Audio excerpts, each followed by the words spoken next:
Hello, welcome to this Farmbench tutorial on how to carry forward your data. We are in the Farmbench production year, and in this particular farm there has been 3 enterprises entered for the 2018-19 year. To be able to carry forward these 3 enterprises to the 1920 production year, we need to follow these steps. So firstly, click on the carry forward icon. We are then taken to the page which has a year from and the year to.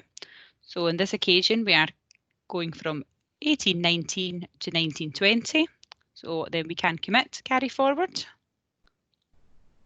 We then find ourselves back in the production year pages, and 3 enterprises have now appeared below the 1920 production year. If we then click on these 3 enterprises, I will take you through what information is carried forward from one year to the next.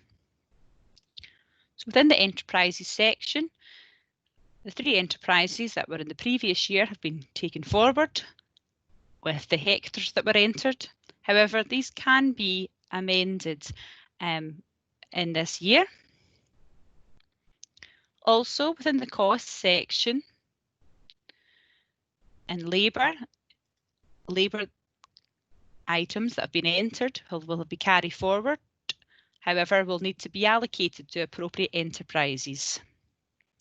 The same goes for your machinery and equipment list. Again, all items are taken forward, but will need to be allocated to the appropriate enterprises.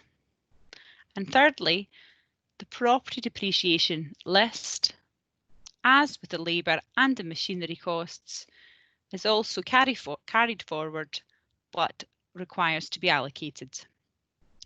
I hope this has been useful. If you need any further help, please contact your local benchmarking knowledge exchange manager. Thank you.